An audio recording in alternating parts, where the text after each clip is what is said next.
We are back. It's Thursday. We're in your lives again for UFC Fight Night Luque versus Muhammad 2, otherwise known as UFC Vegas 51. The usual suspects are here. Spencer Kyte, Sean Sheehan, Harry Powell. Thanks for joining us. We're going to talk a little bit about the UFC card. We're going to sprinkle in a little bit of Bellator towards the end as well. They've got a big card coming on. But before we do that, I got a little excited last week before the pay-per-view and I forgot to let you know about our good friends at eatallreal.com. And you can see them in the top corner right there. Head on over there to All Real Nutrition. Eatallreal.com. Enter the code word Severe MMA. Get yourself 15% off. They are delicious bars. All right, guys, let's get into it. We'll talk some UFC first, and I think we have a pretty fantastic main event to look forward to this Saturday night. Rematch that stems all the way back to UFC 205, I believe, was one of the early fights on that card. But maybe a funny story that I wasn't covering MMA at that time. I was actually out in the bar watching that fight, and me and a few buddies were having a few drinks, and I came up, of course, with the bright idea that we would drink a shot of Jameson whiskey anytime that there was a knockout on that card. And Vicente Luque kicked it off for us that night with the knockout from Belal Muhammad, and we had let's just say we had too many knockouts that night towards until the end of the card, and very little was remembered after the main event. But we're going to keep it kosher this Saturday night. We're going to try and remember all the card, and I can remember that first fight. I mean, you know, it was a knockout in the first round from Vicente Luque. And I'm going to talk about him for a minute. Absolutely one of my favorite fighters to watch of all time, to be honest. I mean, the man is never in a boring fight. He brings an array of skills into the octagon that, like, overall all round skills, I think are pretty unmatched, to be honest. I mean, dangerous on the feet, dangerous on the mat, can pull a submission out of anywhere and can pull a knockout anywhere. And I mean, you know, Spencer, you mentioned guys like Neil Magny, and he deserves to be mentioned for where he is. You know, Vicente Luque has really come into his own and is at the top of the welterweight division right now. And he's kind of has a status, I think, in my opinion, as the best of the rest right now, if you want to talk about the elite people in the division, if not one of the best as well. But a good win here and a good 2022 for him. We could see him challenging for a title pretty soon. Yeah, first shout out to Neil Magny taking that Shavkat Rakhmonov fight, which further just proves that Neil Magny is an absolute G and lives by his "I'll fight anyone" code. Raise his hand and sign the contract and get it going. So shouts to him. I'm in the same boat as you and everybody else here with Vicente Luque. Just an absolute joy to watch. I think he might be the most dangerous guy in the UFC, as you said. Like, beat you on the feet, sub you out real quick. But then the like interesting part is that he's like a super sweet dude too. Like, he's super nice and personable, and I think he's got the perfect nickname of the Silent Assassin. I don't know that it's going to take too many more victories. I mean, this is 4 straight coming into this. If he beats Belal for a second time, that's 5 in a row. And I think it'll be 11-2 in his last 13 fights, where the losses are, you know, Leon Edwards and Wonder Boy. So it doesn't get much harder than the road he's fought thus far. And so, yeah, there's some fights ahead of him in terms of the pecking order of things. But he gets a big performance this week, and he goes out and, you know, replicates what he did in New York City, or what he's done the last couple of fights, or kind of basically throughout his career, finishing people. And he gets one of those fights against, now the tricky part is Gilbert Burns and he are best friends. Gilbert Burns is going to be in his corner this weekend after his war last weekend with Khamzat Chimaev. So that one's off the table, which makes it a little tricky to match make him every once in a while. But he'll be in that spot where he can kind of just wait to see who gets matched up and who lands where, and get one of these big fights where he can't be more than 2 wins away from a title shot heading into this weekend, I would think. Yeah, absolutely. I would have to agree. And, Sean, something that really stands out to me in Vicente Luque's career, and I've followed it since almost the very start in the UFC, I believe, you know, he has tasted defeat before, but we've seen a kind of a newer version of him where you can see that he takes something from those losses. He works on what he needs to work on, and he comes back an all improved fighter. And we're definitely looking at the best version of Vicente Luque that we've ever seen right now. Yeah, we are, but we can't. I don't think we can get taken away with it either. Like, you were saying he's one of your favorite fighters of all time. Is Vicente Luque? Well, to watch, like, I mean, he's so fun to watch. Honestly, he's a good fighter. Yeah, he's a very good fighter to watch. But like, you could put the man in there with a scarecrow and he'd make it a fun fight, man. Sean true. Going heel right out of the no, but it's true. It's I don't know. It's just one of those things sometimes. And it's not because you said it. Actually, I heard someone else saying it as well, and it annoyed me then. And maybe because I heard it for a second and third time here, I agreed. I was like, oh fuck, I have to say it. Because he's a very good fighter. He's a very exciting fighter. But like Neil Magny's another one, right? People said, oh, he's one of my favorite fighters all the time. And I understand he's a great fighter, a very good fighter, and he steps in short notice, and that's a reason to like someone as well. But he's not the most exciting fighter in the world. Let's be honest. He's like, we're not talking about like a Diego Sanchez here. We're not talking about like, whoever it might be, someone who got to the very top. And, maybe Luque will, and maybe he'll become that. But look, he's a very good fighter. And that's just my opinion. That's kind of aside. And that's just maybe a different of opinion between a couple of us here. He has definitely improved. I don't know. Should we overstate those improvements either, though? Because if you look at his record, he's beat Nico Price, Randy Brown, the ghost of Tyron Woodley, and Michael Chiesa. I actually think out of those, Chiesa's probably at this stage the best win, especially the way he did it. But he was losing that fight for all but like 5 seconds of it. So that was another one. But that doesn't matter. He came back and won. And I've started this on a very bad footing because I feel like I'm being very negative about Vicente Luque when maybe I shouldn't be. But I do think, he's a very good fighter. And we talked about it, myself and you, Ian, on the Sherdog preview about how kind of smart he is and the little bits of improvements he's used. Like the fact that he is finishing more people. Like those 4 wins I just said there, they were all via finish. 1 in the third, 1 in the second, 2 in the first.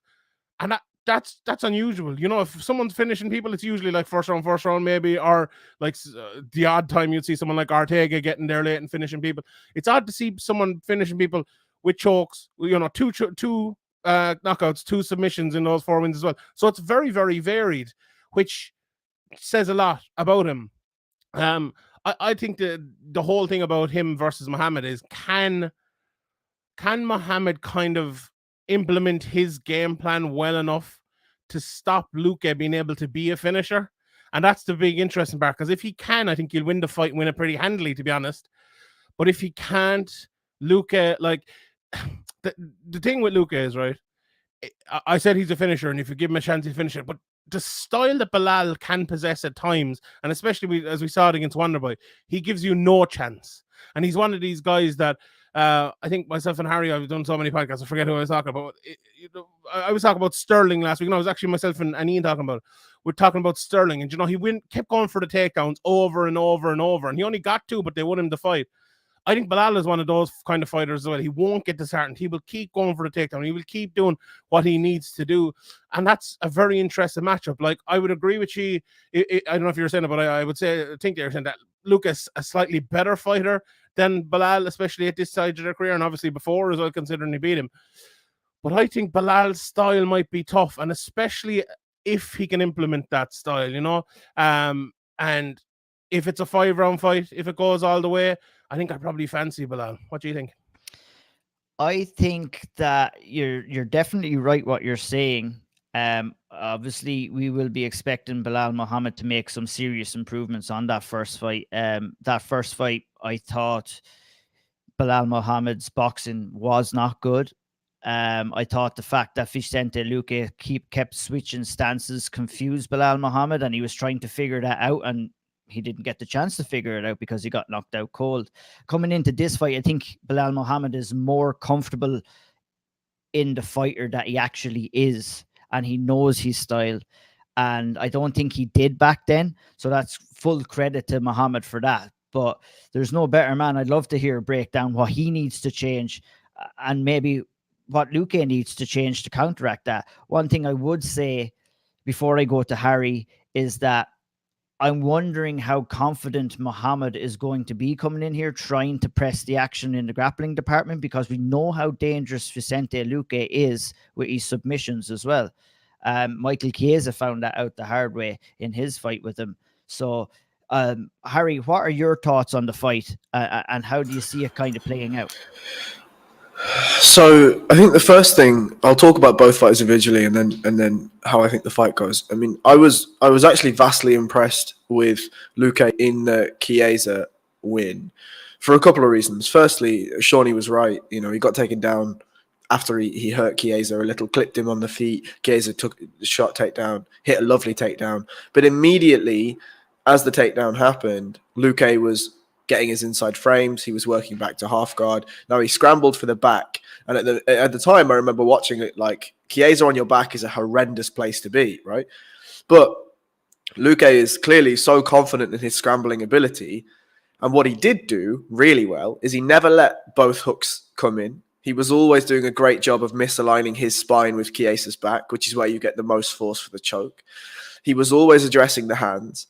And eventually, when Chiesa tried to lock up the eventual like over the jaw choke, Luque had already got his shoulders to the mat, right? Now, when he turns his shoulders to the mat, the only thing that is an option for Chiesa is an armbar. But Chiesa knew, because he didn't have any shoulder control, that an armbar was negative. So what did he do? He tried to scramble back up to his feet. And what did he scramble into? A Vicente Luque Das, right? And I think for Luque, the soliloquy between having a DAS that will kill anyone, right? And having punching power that will force people to react, whether that be into grappling situations or allowing you to begin your grappling situations, is a really, really interesting trade-off. He's somebody that's always happy to take a shot, to land a shot, or to gain the space that he wants. And he's somebody that's happy to walk forward, right? We saw against Wonderboy that he walks forward into a barrage of horrendous shots coming his way, right? Belal Muhammad isn't that. But the one big difference I noticed between Belal Muhammad, and this is a tertiary variable, I guess, but it's the physicality. Go and look at the Belal Muhammad in the first fight and look at his physique in his latest fights. The man has packed on a serious amount of size and looks well able at that weight class now. Previously, I felt though his size and his like height and stature wise made his fighting style difficult to implement, right? He would always have a lack of range. He would always have a lack of height. So getting to his opponents, that was going to be difficult, which allowed him, when he did eventually get there, to grapple and grapple well. For Muhammad, like I actually really enjoy Muhammad's style because he finds a way to get inside. And when he finds a way to get inside, his chain wrestling is fantastic. He always hits effective takedowns, efficient grappling, and he's always looking for a way to get to your back. Now, you know, he's not a finisher and whatever it is. But to answer your first question, how do I see the fight going?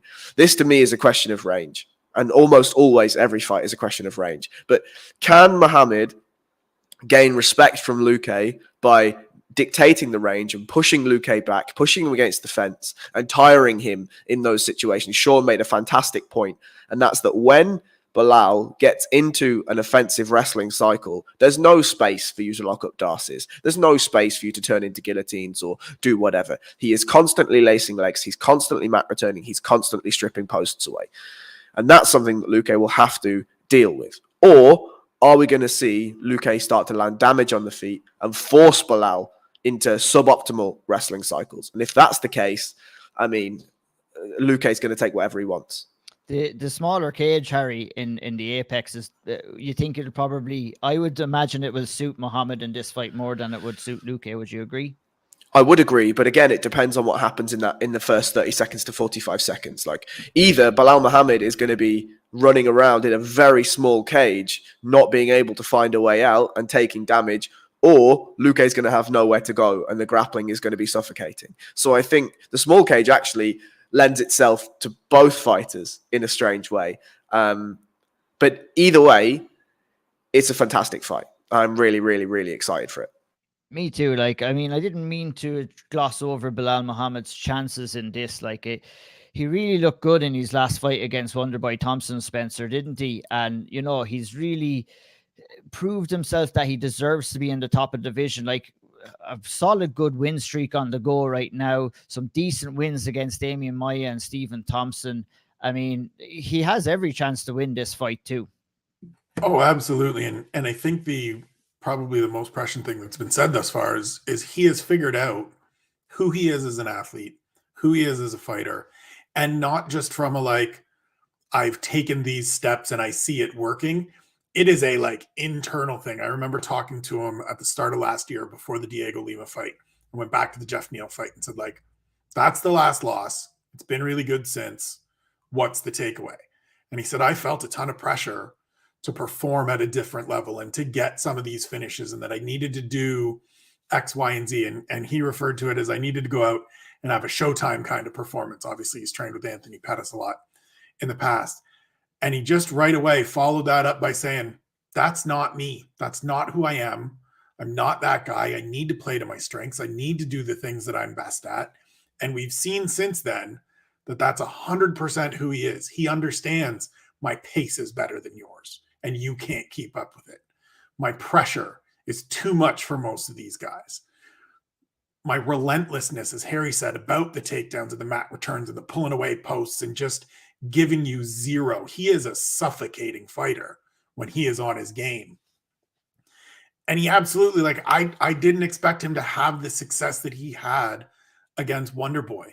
I thought he had a very good chance of winning the fight, but for it to be the way it was, where it was just one-sided, where it was just one-way traffic, that we've seen these last few fights from him, that's the piece that tells me it's clicked, and it's not just I'm going to go and try to replicate this style. This is who I am as an athlete. And he'll go out there and do his damnedest to do it on Saturday again. And as Harry said, it comes down to kind of those first few exchanges. If he can avoid getting hit with something heavy out of the chute, this gets interesting very quickly at the start of each of these rounds. The other point to that is I talked to Vicente Luque. I talked to both these guys this week. Talked to Vicente Luque and said, look, it's your first main event. It's 25 minutes.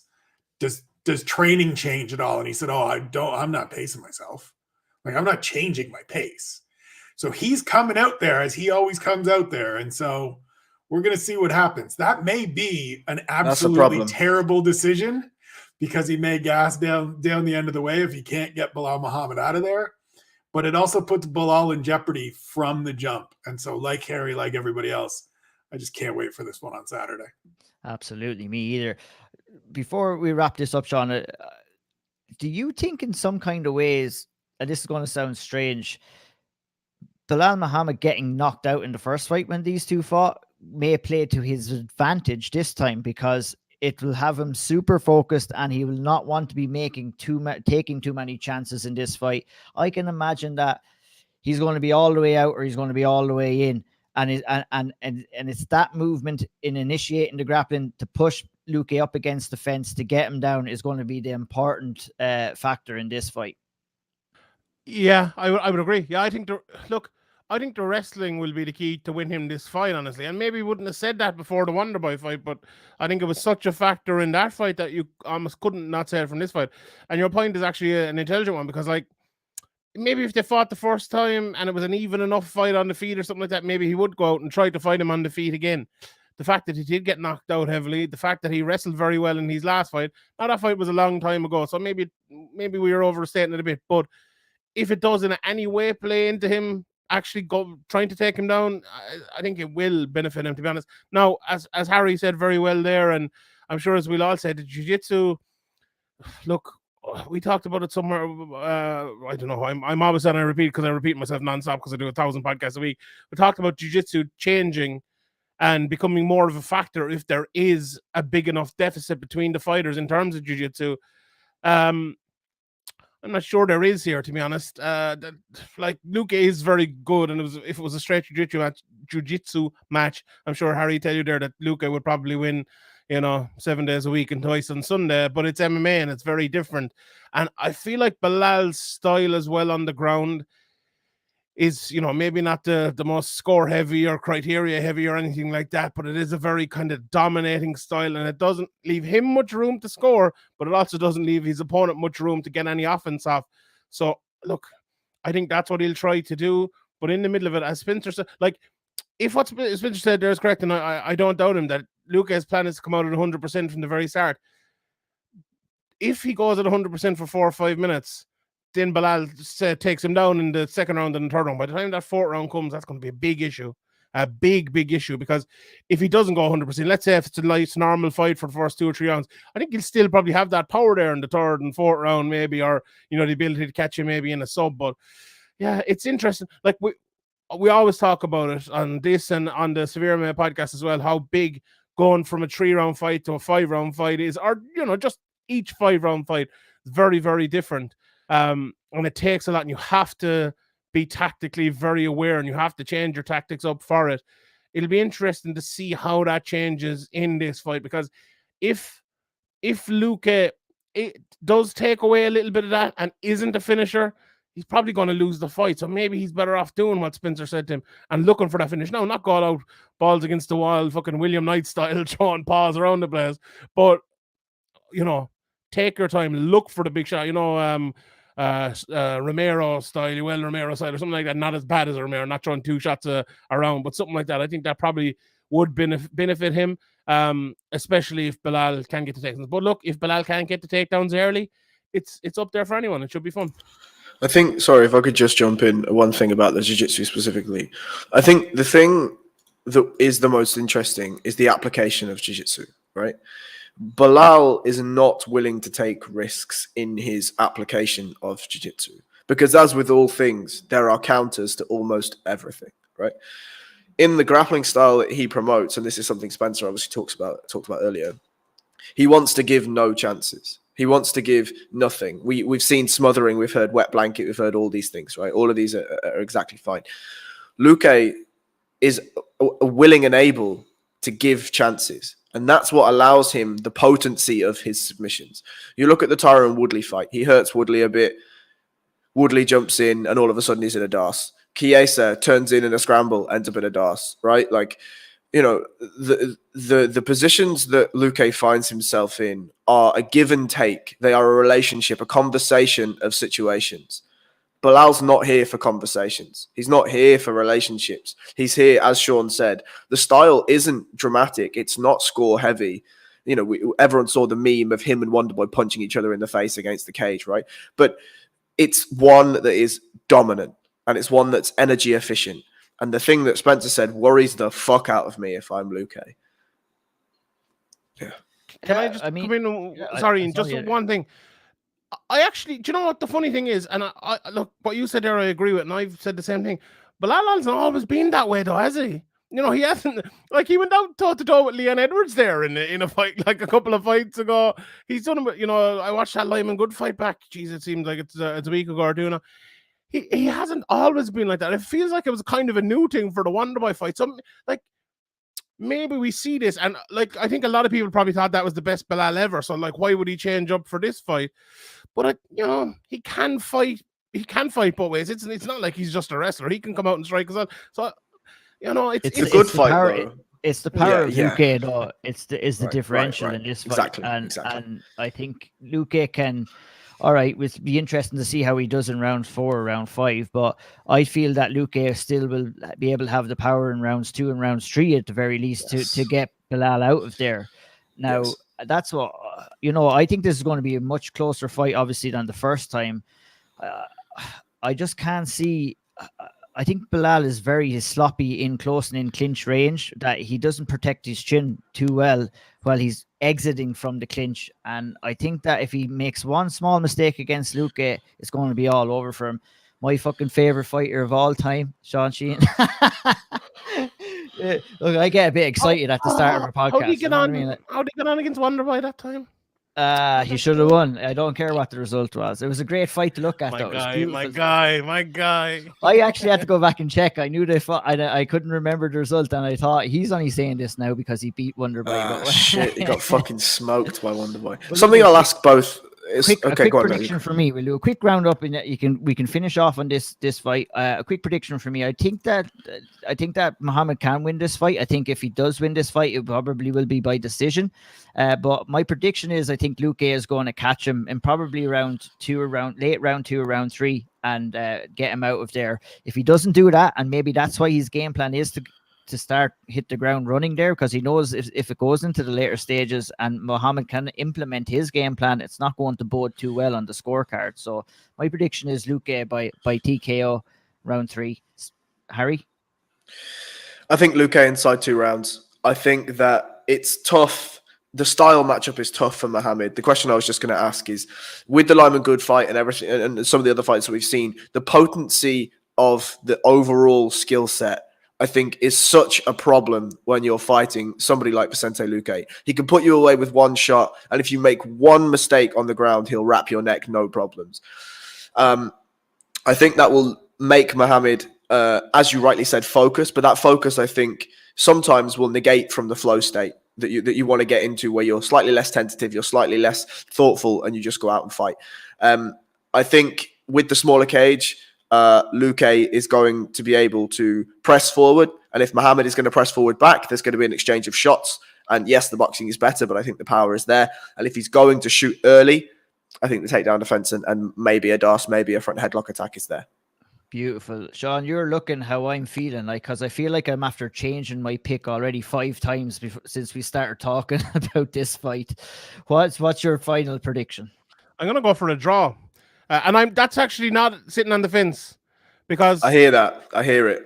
What happened last week with everyone giving out about 10-8s and stuff like that, you never know what fucking Nevada are telling them judges to do in the middle of the week. We could see a fucking ball of 10-8s here in the main event next week.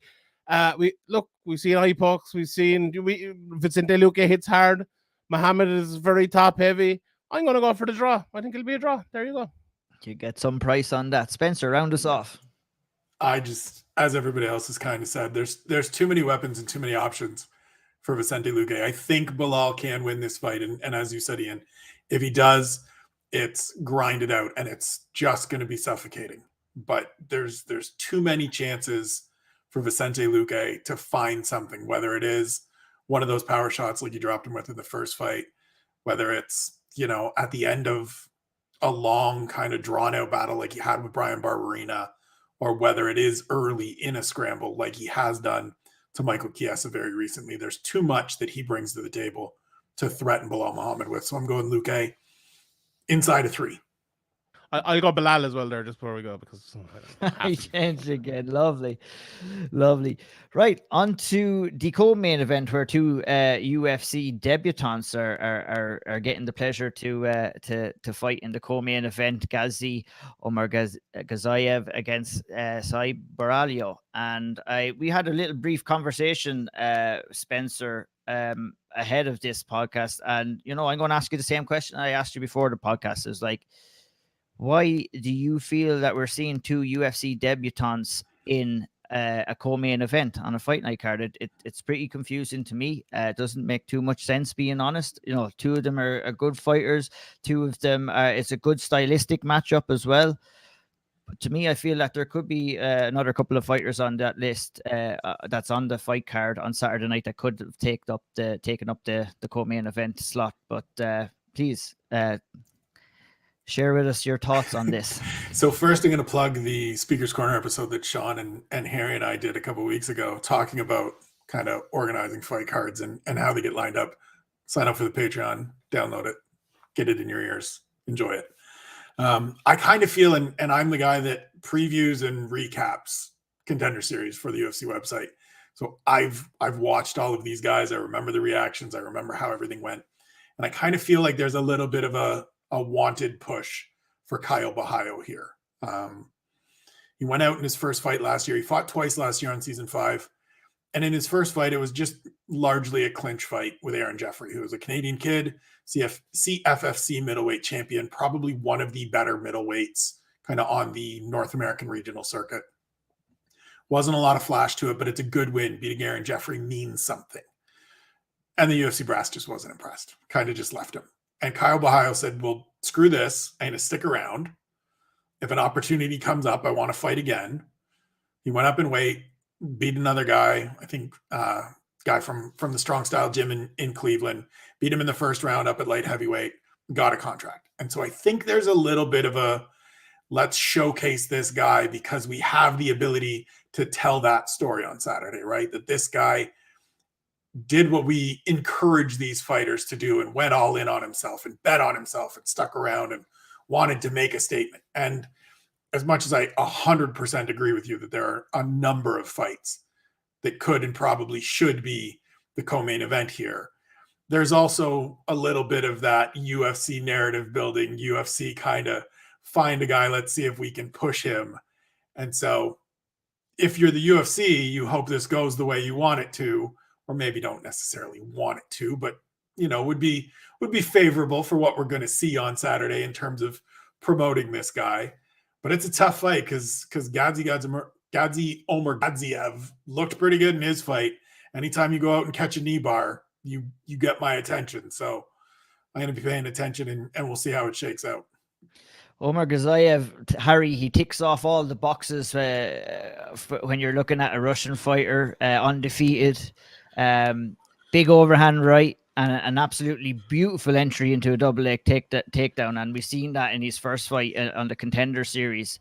It's an interesting stylistic matchup here against Baralho. Baralho's coming in with karate, kind of a karate style, but looks strong in the clinch, looks strong defending takedowns. And I guess, they're putting them in there with a strong undefeated Russian wrestler. And if we're going to use the narrative that Spencer has shared with us there, it'll make him look impressive if he can stop the takedown and land an impressive knockout here. And maybe that's what the UFC is hoping in this fight.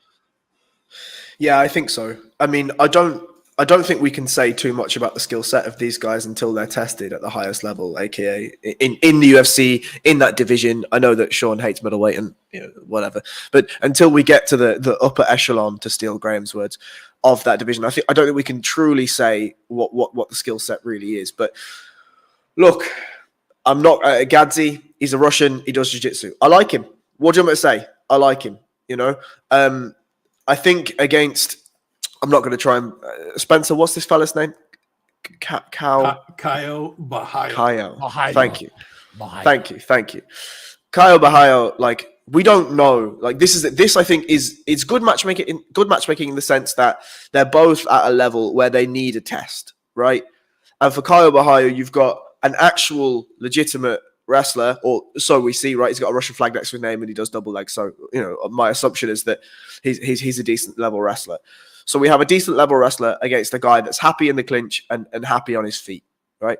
So what we get out of this, I think the UFC it's a win-win situation, regardless of the card placement. It's a win-win situation. Undefeated Russian fighter comes in, does whatever he does to Caio Bahayo, the supposed guy they're pushing. Or we see Caio Bahayo come out, have whatever performance he has, gets the W, and they can roll that on. And the highlight reels are he beats this, undefeated Russian wrestler fighter. So, yeah, I mean, I don't like the card placement. I know we've discussed this already. I don't like it. It's a shine on something that I think other fighters deserve more, and that's just my 2 penneth. But yeah, I mean, we're going to see something, I guess. Sean, we did a podcast recently about the middleweight division. It was a Contender about Alex Pereira. It's not out yet on Patreon, but will be out soon. We said that the middleweight division is getting stale right now. Do you see any of these two guys adding a bit of spark into the division right now, very early into their UFC careers? Is there any promise here from any side from what you've seen so far? Oh, there's definitely promise. I don't know. It's hard to add spark to this a fucking heap of shit, But I like both of them, honestly. That feels bad, but I like both of them. I went back and watched a good bit of both of them. It's weird, though. He kind of all alluded to it there, and it wasn't something maybe that I was aware of until, apart from the card placement, that they're trying to push Bahayo. And I understand it. He's a good fighter. He's exciting. Brilliant tattoos. Brilliant. Yeah. He fought twice in the Contender Series, once at 205, once at 185. He looked great at 205 and looked terrible at 185. And he's now back here fighting at 185. That could be a big issue. And also the fact that his style is a very movement heavy, outside of a lint heavy, runs around the cage. if he's cutting a lot of weight to get down to 185 and doesn't look great, that's going to be a problem. Now, maybe he took it on short notice the last fight or something. Maybe there's an issue there, and maybe he'll be fine. But the point being there that if they are pushing this guy, putting him in there against like a heavy Russian wrestler, probably not the way to be pushing him at this stage. So I don't know. I'm a little bit confused by it. It probably would have been better off, as you saying, like, could they add a little bit of spark? Let's see if both of them can add a little bit of spark, maybe apart. You know, match him up against someone else, put him in there against someone who has a few fights in the UFC or something, and try to build them both up. So I don't really understand the matchmaking. Now, as Harry said there, if Bahayo goes out and he head kicks Omar Gozaiv into oblivion, then I very much will understand the matchmaking, because you'll have this karateka who's gone out there head kicking fucking Russian wrestlers, and everyone think he's the next coming of fucking Adesanya. So I suppose that's a good way of doing it, but that's also very fucking stupid. Like, that's like buying 100,000 lottery tickets and thinking you're going to get rich, you know? So I don't know. I don't understand. I do like both of them.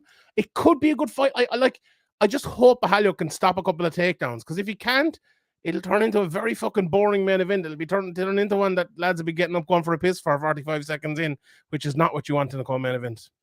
Absolutely not. But it's an interesting stylistic matchup. I'm looking forward to seeing how it goes down. I just want to clarify that I don't know on anything from anybody that this is what's happening with this. I don't want anybody to be thinking that I got too late. Inside info. In UFC.com. I get the UFC.com thing on my Twitter. I don't have any inside info. That's just my read on this. When you're slapping Contender Series guys together in the co-main event, got to be pushing one of them. And I guarantee you that Dana can't pronounce Omar Gozaiv, so it might be the guy that showed up twice. You heard it here first. Spencer Kyte is Dana's right-hand man, and we just got it from the fucking source. The seed has he thinks I'm an idiot, like most people do. The seed, the seed has been so well. Look, at whatever about that fight, we'll move on to the next fight, which is an absolute banger. So it is in the welterweight division. Andre Fialo versus Miguel Baez. These two boys like to stand and bang, and this is a fight that I am really looking forward to. Fialo, he went in there against Ponzinibbio in the last fight. I was very impressed by he didn't waste any shots, didn't waste any movement in the first round. His footwork was excellent, where he's just gliding around the cage. He's not even up on his toes and wasting very little energy. Any of the punches that he thrown, because I'm going to say punches because he didn't throw one kick against Ponzinibbio, which I believe it's a bit of a problem. But any punches that he landed in the first round, they landed. He didn't waste anything. And then it kind of all went pear-shaped for him in round 2 and round 3. He ate a body kick from Ponzinibbio. Ponzinibbio started pressuring him. Kind of just flattened a small bit. Onto Beza. Beza has been looking great so far in his tenure. I think against Chaos Williams, he was going all right until he wasn't. He stood and banged with Chaos Williams, which is, he's a power puncher, and he's coming in against another power puncher here. If he's not careful, he's going to find himself on the way of a knockout as well. But I'll go to you straight away, Harry. Is this is the one that we probably is apart from the main event? Is this the highlight for you for the main card? For sure, though, you're going to see Baeza grapple. I can almost guarantee it. In his fight against Chaos Williams, watch the low kicks. That's all I'll say. Watch the low kicks. He throws them naked. He throws them naked. He throws them naked. And Chaos Williams is like, oh, nothing's coming back, lads. I'm just going to fucking batter him. And that's what he did, right? I think for Baeza, he's... In my notes, I wrote that Baeza just feels like he's kind of missing just a little something in his game, right? He's quite obviously a good submission threat, although the inside heel hook that he tried to hit Chaos Williams with was fucking god-awful. And, you know, whatever, heel hooks in MMA. Let's not go too far with that. But Gary Tonin never die. Gary Tonin never died. Unless he goes for a fucking submission. Gary Tonin nearly died. Yeah, he did nearly die. But like the problem I had with Baeza, he entered for the legs on Chaos Williams and managed to sweep Chaos Williams, came up on top and then sat back down Like, why? Like, he had the shin staple on the hips, which is fantastic. Use that, right? Turn into your man. He's going to either have to try and clamber up. You've got an attempt to grab his back when he scrambles, or you can just dominate that position. But he fell back for an inside heel hook that wasn't even in the right breaking mechanics. Now, I'm not going to spend 5 minutes telling you how to hit an inside heel hook because no one cares. But it wasn't great, right? Now, the problem in that Chaos Williams fight is equally, he just felt like he didn't quite have a direction that he really wanted to go in. He was very reactionary. And I felt like that's Baez's problem in a lot of ways, when he can't take the center and he can't go and push his way through. Against Takashi Sato, he did exactly that. He dominated every moment of that fight, really. He took it where he wanted it to go. And Takashi Sato was happy to take that head and arm loss, right? With somebody like Andre Filho, though, I enjoyed that fight against Bahia because immediately he knew Bahia was a bit of a mad cunt, right? And me and Shawnee have talked about this recently, or Sean's talked about this recently, how Bahia has come in and has been slightly less of a mad cunt since his first loss, right? But Andre Filho understood there's some mad cuntery stuff going to happen, right? We saw some man punch off the cage. We saw some mad shit. And his defensive abilities were far greater. Now, the first round, he looked great. Came in on short notice. Maybe the cardio wasn't there. Who knows? That's the question for me to find out in this fight. But I think Filho is a far better striker, offensively and defensively. He has a clear direction in his plan. He can fight forwards. He can fight backwards. I question whether Beza can do those things. Can I come in there? Can I answer that? Let's fucking do it. I think the exact opposite, to be honest. Interesting. I watch Beza. And I look at him and I look at the ability that he has. And you said there, and I think you said very correctly, that he kind of fights the other guy's fight on the feet. And I think he does, but I think he uses that as a weapon because he can. He's like, I've never actually seen someone who is as good as him at fighting technically everywhere he goes. Now, it can get him into problems at times too, but it also makes him like very accurate. Like, he reminds me of like a really good boxer who just knows every area of the fight. Like, I think it's going to be a standing fight. I don't think Baez is going to take this down. I think it's going to go maybe 3 rounds. I fancy Baez to win it. I think he'll win it on the feet. I think he can hit hard. Now, I think the biggest issue for him is I don't think he has the best cardio in the world. I don't think he's maybe the best chin in the world, which I think Fialo will have an advantage with him on. But I love his strike, and I think his striking is different. It's very unusual, but it's like very fundamentally kind of set. And you were talking there about Fialo having more of a plan. I think Beza is one of the most detailed, planned fighters that you could have, and maybe detailed is the wrong word, but I think he sticks to a plan better than most fighters. So the weaknesses I saw, go on. With Fialo, I think his head movement wasn't where it should be, and I thought he got hit a lot in that Ponzinibbio fight. And he's relaxed in his attack, but he's also relaxed in defense too. And being that relaxed and being too relaxed when you're defending punches can see you getting hit in the head a lot. And we've seen that against Ponzinibbio. I think Beza is going to see that as well. And Bahia, you mean, right? Michel Bahia. Yeah. Yes. I was getting mad confused because Beza has fought Ponzinibbio as well. Me and names, man. Sorry. So I think, I'm distracted now. So I think Beza is going to fancy his chances in the pocket here against Fialo, and it's going to be interesting. I mean, what do you think? So I'll go back to Sean first, and then I'll come to you. The thing that I noticed with Beza is he stands flat-footed a lot. Now, he has an amazing frame, right? Lean, long legs, long arms, tall. Amazing for the weight class, but doesn't seem to use it as well as maybe he could do. Now, maybe I'm wrong. Your look is like I'm wrong, right? He doesn't use it in the way that you would normally want someone in that division to use it. Like, he doesn't stand there straight up and use his lint. But I think he uses his lint in different places. Like, he's a very reactionary fighter, and you called it exactly right there about fighting other guys' fights. But sometimes you're better off to fight other guys' fights. Let them fight, let them make mistakes, and then be in the right position to deal with those mistakes. And I feel like that's what Beza is. I think he's always in a good position to kind of live up to your mistakes. Now, I think a problem for him, and Fialo might actually bring this, if a guy just stands there and goes, "You come on to me," that might actually be a problem for Baez. And now he has good things. He can throw up big fucking high kicks and he can jab you through the middle. So I'm sure, but not all fighters can adjust, especially in MMA. We very rarely see it like Jose Aldo against Font where he was able to adjust brilliantly and change it up. We very, very, very rarely see that in MMA. So that's the thing I'm very unsure of over Beza, because he's not had to do it, especially at this sort of level. But look, it'll be interesting. You could be right, I could be right. It's one of those ones I think it still has to play out and see if his style will work. Because even me saying it, and I like the style, and I think it's worked well in the fights I've seen. I'm not sure if it is a style that... I think it's a style that will win this fight. I'm not sure if it's a style that will beat guys.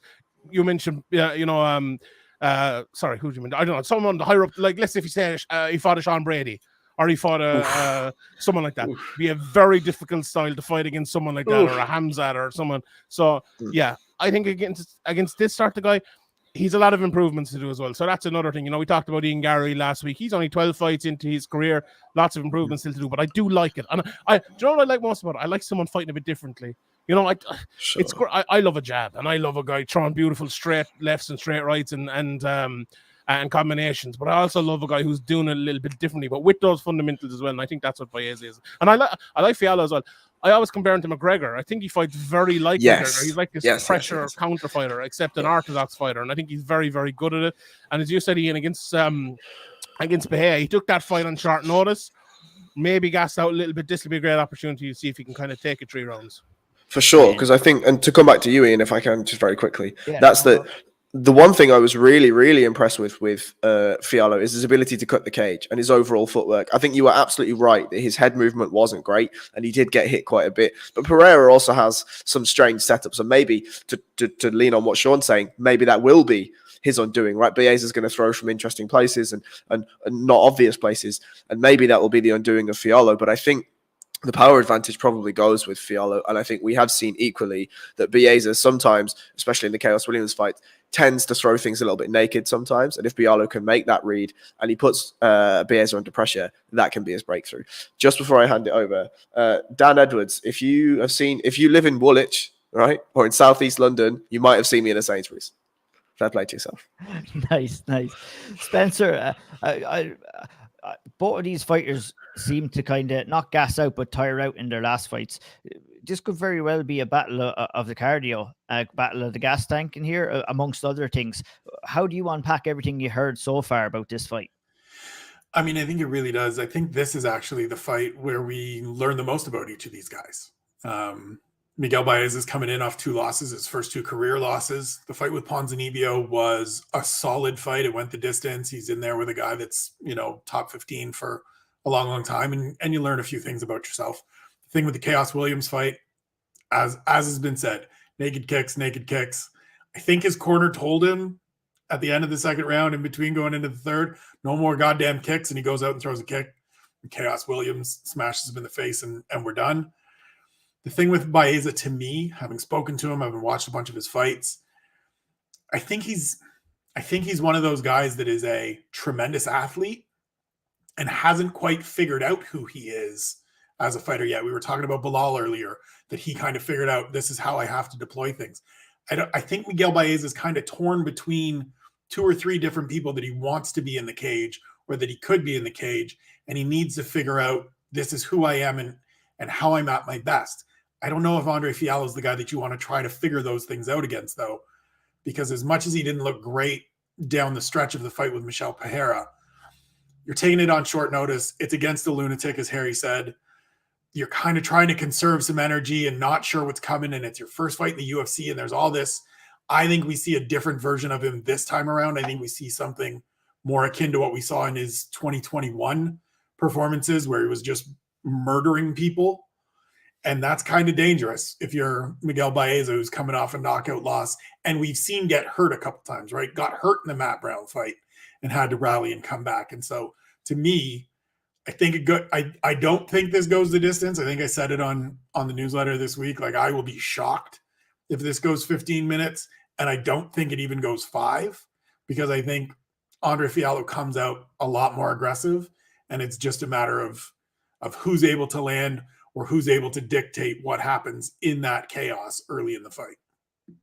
Chaos is a good word, and that's what I'm expecting in that fight. And I'm really looking forward to seeing it. It's the highlight of the main card as we move on. I see it. Ian, could I ask you a question? Yes.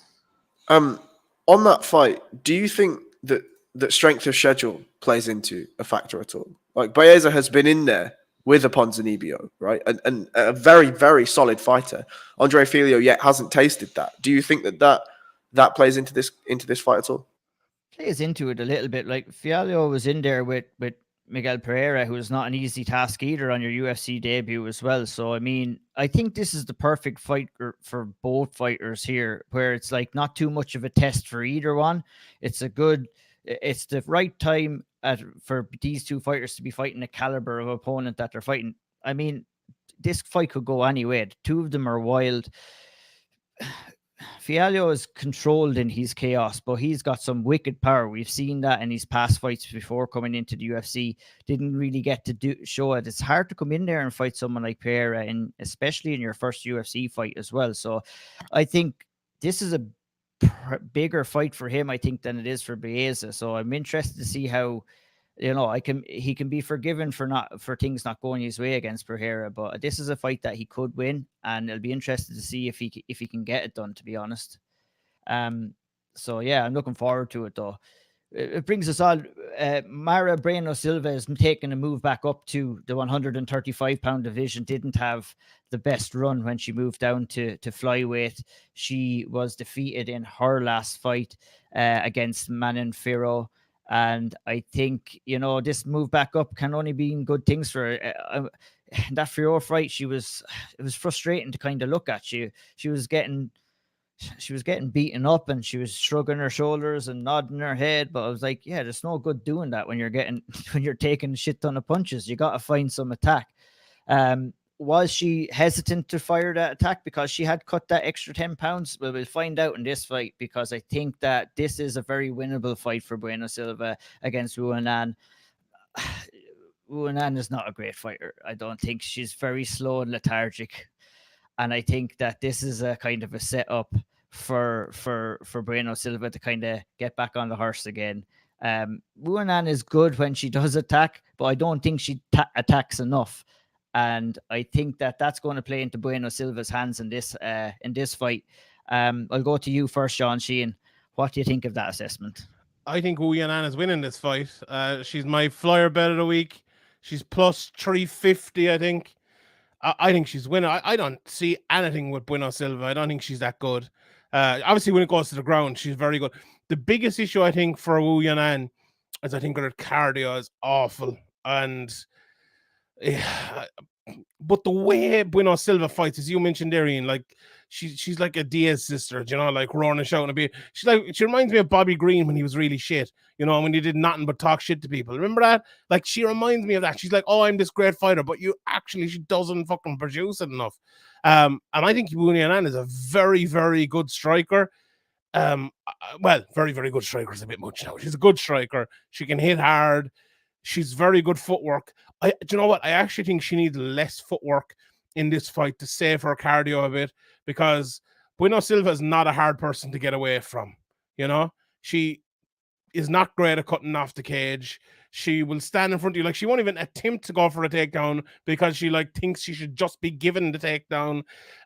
If Wu Yanan is smart and she's good fight IQ in this fight, I think the fight is there for her to win. That's the only part I'm worried about, though. I'm not sure if she has that or not. I think it's a good style matchup for her, honestly. And I do think she'll win, but who knows? If Bueno Silva gets it to the ground, she'll probably submit her.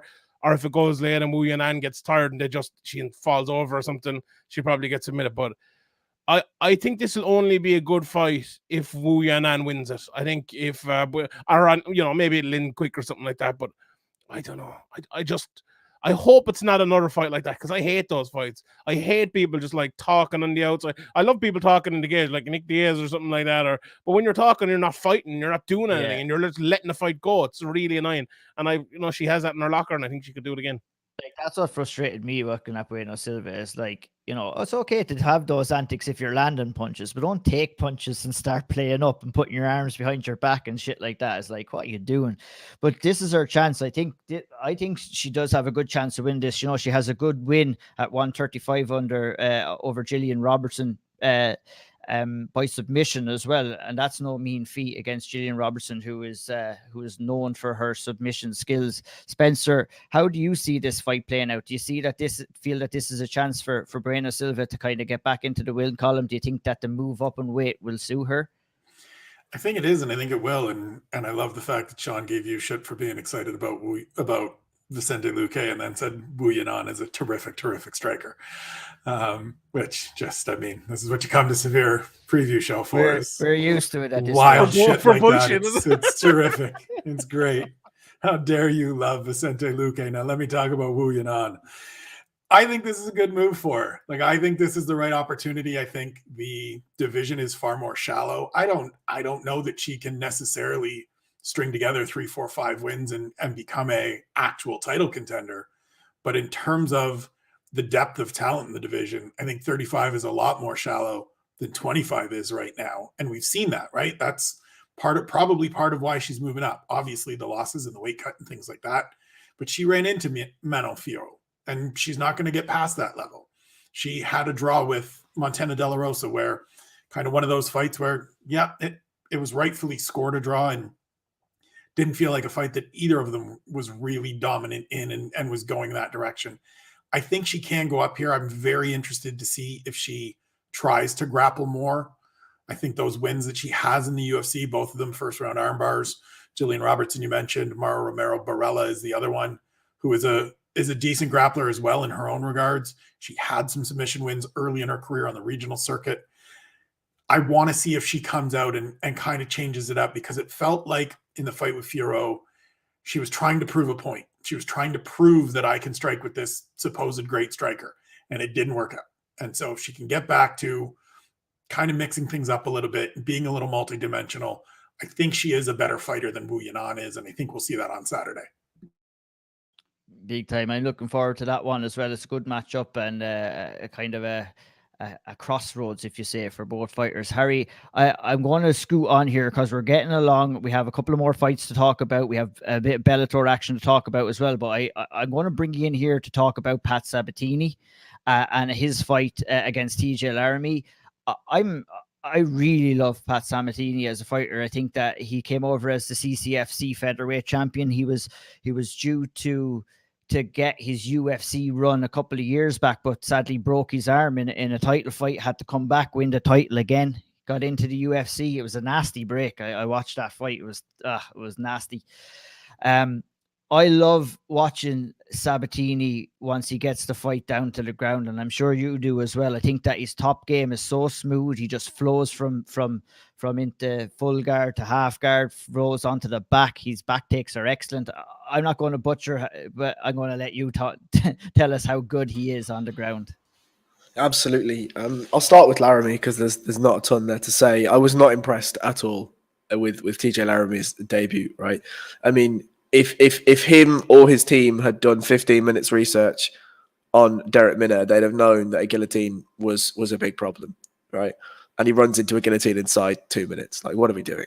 You know? And this is the same Derek Minner that has the fight IQ to play jiu-jitsu with Ryan Hall. Oh, just why? Why? Anyway, Sabatini, yeah, you're absolutely right. He's fantastic. I think on the feet, there's obviously room for improvement, but it's quite clear that everything he's doing on the feet is to get himself into those grappling situations. Big shots from the outside, and when he does get you down, it's impressive. It is impressive. He makes the right decisions all of the time. He's not submission heavy. You know, we spoke about Chiesa and Luque earlier. You know, Chiesa was too submission heavy in that fight and ended up getting submitted himself. In this fight, Sabatini is not going to be that. And that isn't him. That's not his style. He's going to treat this essentially as if it was a jiu-jitsu match, right? He's going to take you down. He's going to control the hips. He's going to pass the guard whenever he feels happy enough to do. And he's going to find a way to your back. Now, when he gets to the back, he's going to make sure he's threatening chokes all the time. He's going to hand fight well. He's going to make sure he's landing shots to the side of your head to try and free up that neck. And it's just grueling, right? Because when he gets the first takedown, the confidence seems to shoot through the roof. And it's like, well, I can get you down again. And I can get you down again. And I can get you down again. I think for TJ Laramie, this is a very, very tough fight. And we need to see something very different from what we saw in the first fight. If he runs in and wants to start to grapple with Pat Sabatini, it's going to be a long night, I think. Indeed, it is. I mean, I know you're a betting man, Sean Sheehan. You have the betting show as well. I don't know what price it's at, but I know I'm going to be taking a look at Pat Sabatini to win this by submission. I think Laramie finds himself in some precarious positions when he does try and take the fight down. He almost got armbarred and got himself caught in a couple of submissions in the Contender Series, and obviously got guillotined, I think, on his debut as well. You don't want to be coming in here and fighting someone like Pat Sabatini if your weakness is the submission game or getting caught in submissions. Yeah, Laramie striking is fantastic. Really? No, that's what I was expecting you to say. Oh yeah, okay. Jesus Christ. I was like, what's this fucker? Was I watching the wrong lad or something? Sabatini by submission is plus 175. Just to win inside the distance, plus 125. What's he win by TKO?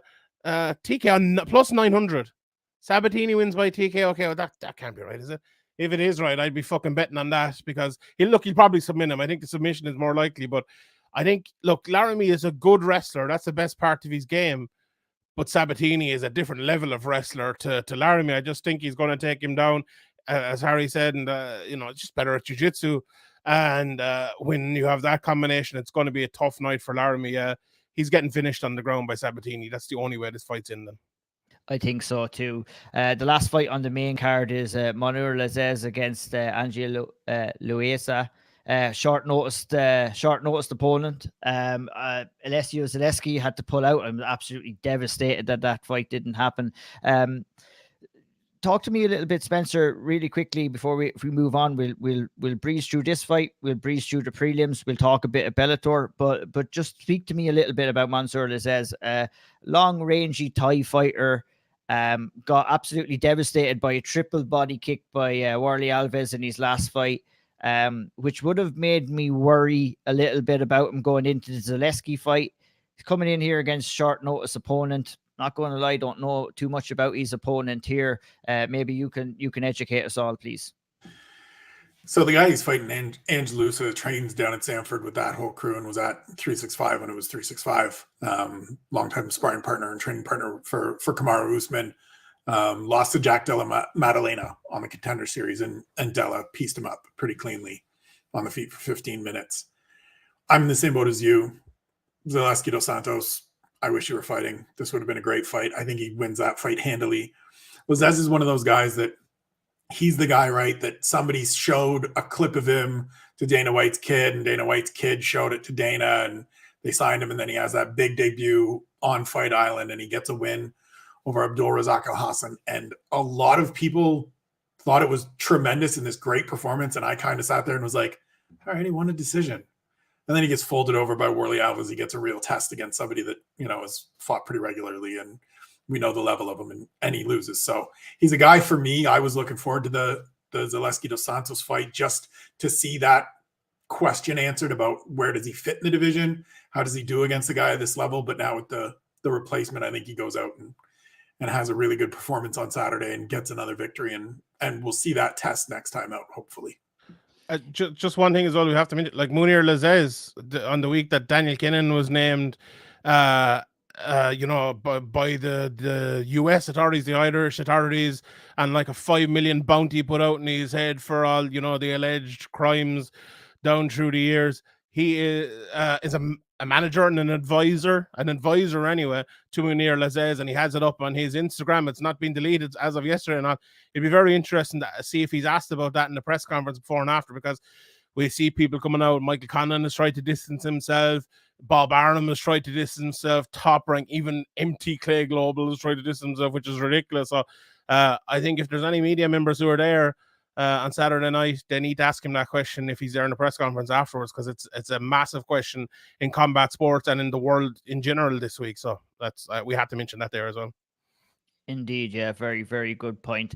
Look, I'll do a quick quip around. I'm going to pick one fight off the prelim section. My pick is Chris Barnett versus Martin Budai. Barnett, super fun heavyweight fighter. We've seen him in there throwing spinning wheel kicks against Gian Villante in his last fight. Stunning knockout. Not too sure he's going to have as much success in this fight against Budai.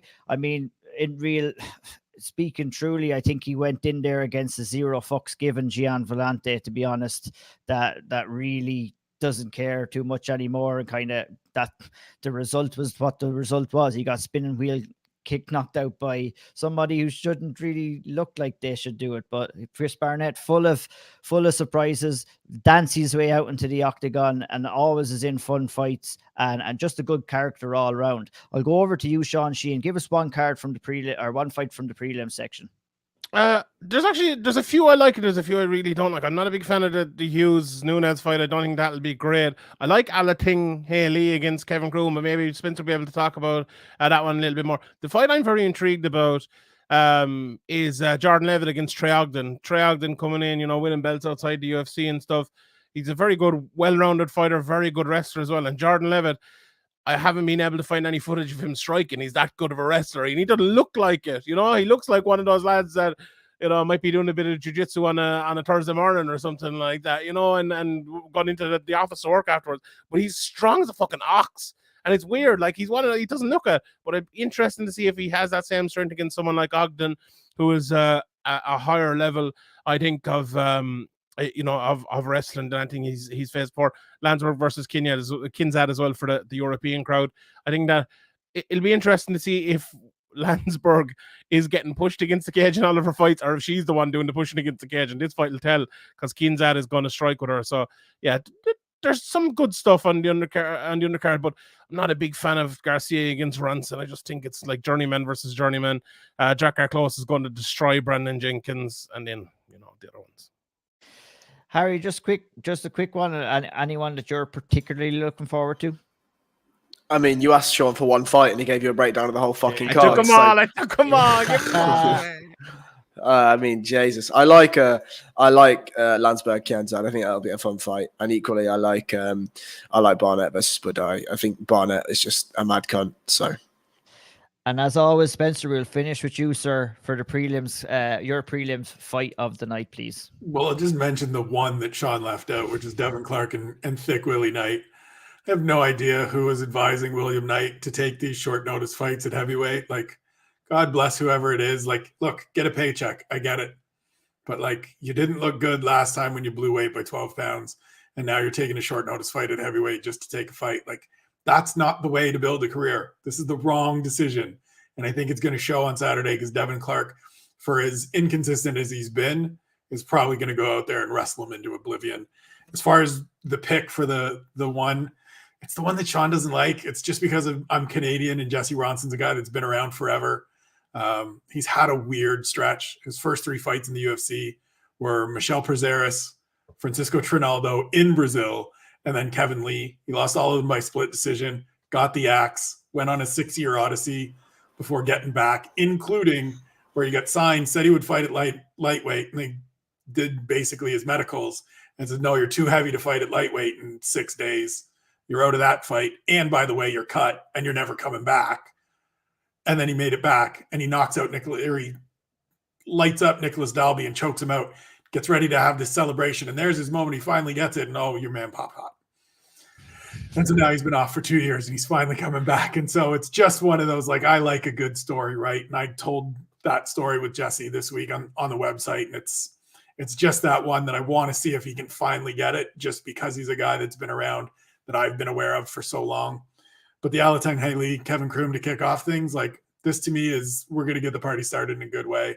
Kevin Kroom's nuts. Like, he'll go out there. I'm not sure he's going to make bantamweight, but he'll fight anybody.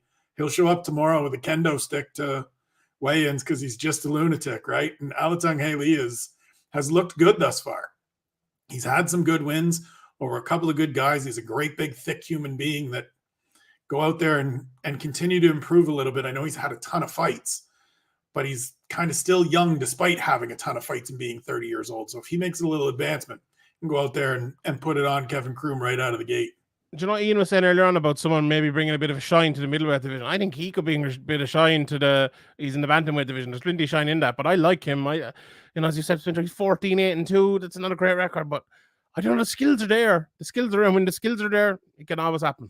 You always got to take those records from WLF War and stuff like that with a little bit of grain of salt, right? They fight 15 times a year and they fight anybody, and it's the guy off the street and then the next man up, and it's one of those situations where they're taking fights just to take fights. And so we'll see what the development's like here.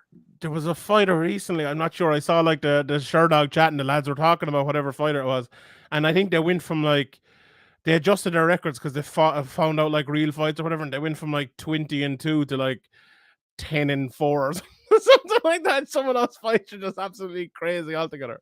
It happens all over the place, even back home in the UK and Ireland as well. We've seen some dodgy things going down. But look, at that rounds us up for the UFC, and we're going to go straight into Bellator 277.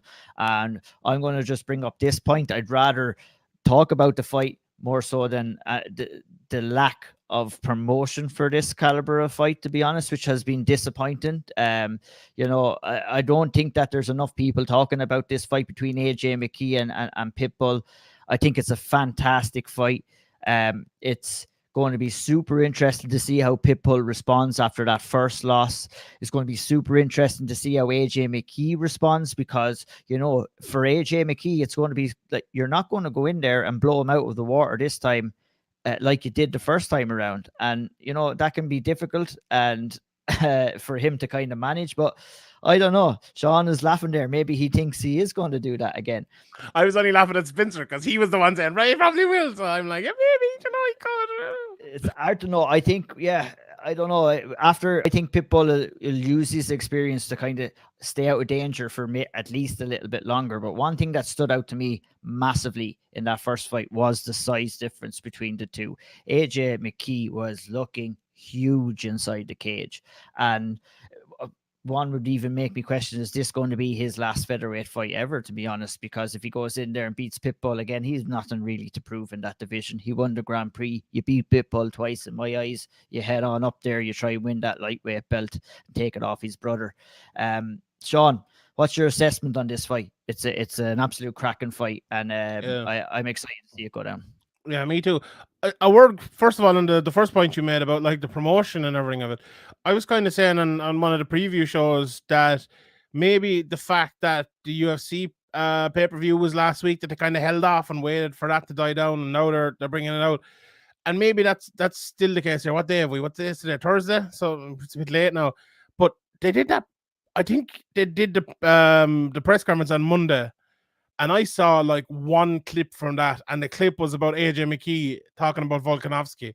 I'm like, this is the biggest week of your year, and you're talking about the fucking UFC fight that just happened. And I was, okay, it's probably the media asking him about it and everything like that, but that to me was just annoying. And like Bellator they'll probably hear this and they'll probably give out to me, oh, you're only always negative. But it's actually like, I want to be positive about them. I want them to do better things. I want them to promote their card. I want everyone to be like really, really fucking anticipating it. Like, I did a video on it, not many people have watched it. Maybe they will like tomorrow or the day after or something. It's not out too long, but go and fucking watch it over there on Sherdog, lads. Come on, it's actually not that good. I was a bit like, well, it's I fucking shouldn't say that, should I? I shouldn't say it. It's good. It's good. It's brilliant. And I take that back. Cut that out. Cut that out. Cut that out. Editor. Cut it's that not out. As good as Wu Yanan striking. Okay, shit list.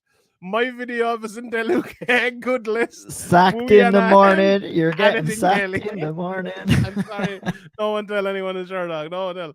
But I think the problem with this is the top few fights are good, and then there's fuck all else underneath. Like, Bellator usually do have a couple of very good up-and-coming fighters, which I have enjoyed watching over the last couple of years. And maybe there's one or two in this that I kind of missed out, but our guy Tio does this the lineup every Monday morning for us, and he did this with the Bellator card. I was reading through it, as I think it was after, maybe just before I was doing my video, and it's like, Jesus, it's written much, but and it's just one. It's almost hard to get excited by because they're not making you excited about it, you know. But let's make ourselves excited about it, maybe. And the fight I think is very good. If you look at Pitbull, he's one of these guys. He stands in the middle of the cage and he like says, "Let's fucking fight," and he's actually good defensively for a guy who fights like that, to be honest. And he lands with a pace that we talked about, maybe Luque landing with earlier on, and a ferocity that he lands with as well. He's a knockout artist. He hits very, very hard. And look, that's a good way to fight. He's a very simple You know, Conor McGregor probably call him stuck in the mud sort of fighter. He doesn't move. He hasn't much variation in what he does, but what he does very well. McKee is the opposite. He's a lot of variation. He throws everything. He throws kicks. He's, you know, submissions for days. His last 3 wins in a row are all by submission. And that tells you a lot about him as well, I think. And in the fight against Pitbull, you know, he nearly knocked him out. It was a head kick, wasn't it? And then he tapped him and then he choked him out. So he almost got 3 wins in one fight, kind of like the Luque versus Tyron Woodley fight. I think the same thing happened to that I was watching this week. But I think it's going to be a difficult fight for Pitbull in the first 3 rounds at least. But if he can draw that late, if he can land a few body strikes early in the fight and throughout the fight, if this goes 5 rounds and he hasn't taken too much damage, AJ McKee is the one who uses more of himself in those first few rounds. AJ McKee is the one that I think is probably going to be maybe struggling later in the fight. So maybe that's the key, and maybe that's the way Pitbull should fight this fight. Yeah, it's going to be interesting to see. I mean, Harry, AJ McKee basically hurt Pitbull with the first strike that he landed in that first fight. There was a nice little jink forward, a level change fake, if you must. And I think what he fooled Pitbull into thinking is that he was going to land a body kick, and he went high with the kick, and that hurt Pitbull. Is that what you've seen in that exchange? And do you see it happening sooner rather than later in the second fight? I mean, I think the fact that Pitbull will have that respect knowing that he can be hurt by AJ McKee is going to make him fight a lot more cautiously. He cannot be biting on those feints at all. I think he will work on that. And I'm interested to see what Pitbull brings to the table here. I agree. I think I echo your sentiment on the setup. And I think I echo a lot of Sean's breakdown on how this fight goes. I think my only counter is we say that Pitbull can't do this or he can't do that. It's very hard to change who you are as a fighter when you're somebody who's so far into your career as Pitbull is. 38 fights deep, 37 fights, 38 fights on Saturday deep. It's really, really tough to just be like, oh, I'm just not going to do this. You know, I'm not going to stand in the middle of the cage and I'm not going to try and beat this guy like this, right? I think Sean's point about taking it past 3 rounds if he can is absolutely perfect, because AJ is going to move. You can stay essentially inside the quadrant of the cage, right? The middle quadrant of the cage, and you can just follow him. You can just turn your body like a turret, if you wish, and fight him wherever he decides to go. If you're AJ McKee, you either have to tire him with your takedowns, you have to hurt him on the feet, or that style, that efficient, energy-efficient style that Pitbull has is going to still be there in 4 and 5. And are the pops in your punches and the pops in your kicks, are the aggression in your setup still going to be there? If you're AJ McKee, I don't know. Yeah, couple of valid points there for sure. Like, I mean, Spencer, you seem pretty confident that AJ McKee can go in there and get the business done early enough in this fight. What makes you think that? I don't know if it's as early as the first fight, because I do think there was a little bit of an element of surprise and as we've talked about, a really nicely set up kind of situation. But it's the thing you said off the top of the size difference. Like, it also factors in the age. It factors in, as Harry's saying, the experience and just the mileage on a guy like Pitbull. AJ McKee is gigantic for this division, and his reach is significant compared to Pitbull in this fight. And I just think, as the more explosive athlete, as the better overall athlete, as the guy with more weapons in total, it becomes difficult for a guy like Pitbull to just kind of go on the offensive, because he's got so many variables that he's got to deal with when he gets in there with a guy like AJ McKee. And I just think the other part of it with AJ McKee, and I think his dad deserves a lot of credit, this is a guy that has literally grown up in this sport. He has grown up around this sport, watching his dad compete. His father fought well into his 40s, may even taken a fight in his 50s, if I'm not mistaken. Shout out to Antonio McKee. He's just a guy, like, I don't like using the term a natural for this, but if there's somebody on the Bellator roster that is a natural at this, it's AJ McKee. And I think we see again in this fight that he is just all that stuff we talked about him on his way up. is actually true, and he is the guy that's going to be the homegrown face of Bellator and the guy that just goes on to have the incredible career that he's already having. It's what we're seeing now with some of these up and coming fighters, that they're just pure mixed martial art fighters. Like, they're good everywhere. And to be at the top of your game, you have to be good everywhere. If you're going to be a champion, you have to be good everywhere. Sean, I'll bring it to you. How good do you think AJ McKee is? Where does he stand in all featherweight fighters on the planet, including the UFC fighters? That's a tough question. I was just thinking as Spencer was talking there that Rory McDonald crawled so AJ McKee could run. You know, everyone was talking about him as the MMA fighter, you know, the first breed of pure MMA fighters. I think that might have been a little bit early, you know, and AJ McKee maybe is it. But I think your question, Ian, is an interesting one. Myself and Harry actually talked about this in the Speaker's Corner a long time ago, about it almost, like you said, what area does he stand out? There almost isn't an area, because he is so well-rounded. Like, his area is MMA almost. And that's an exciting fucking thing to see. That is an exciting thing to see. And you know what I'm also excited to see?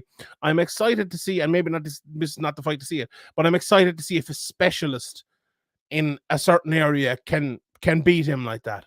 And it's very, very interesting. Like, even you asked who's the best fighter in Nordic. Volkanovski he's a very well-rounded fighter too, but I don't think he is this same kind of I'll use the word flow that Harry used earlier. He doesn't have the same flow as an AJ McKee, but the way he fights is probably even better, to be honest. And you don't need to be this all-around flowy fighter. Like, Habib Nurmagomedov wasn't a flowy fighter, or John Jones necessarily wasn't a flowy fighter, and they're, you know, two of the best we've ever seen in the history of sport. Now, someone like Dimitri Johnson was, and he was the best ever. So that, like, AJ McKee is very good. He's very, very good. And sometimes, and I'm sure there's a few people listening to this and they're thinking, right, AJ McKee's in Bellator, how good can he be? But don't get it twisted. There's some very, very good fighters outside of the UFC now. You know, okay, the lion's share of the best fighters in the world are absolutely still in the UFC. But we'll be talking about it as well in the co-main event. There's an argument this week, if Corey Anderson wins that, he's the best light heavyweight in the world with John Jones out of the picture. So, and that is the first time that's probably happened since WEC, or well, apart from Cyborg, obviously, and, you know, Kayla Harrison at 155. But you get me.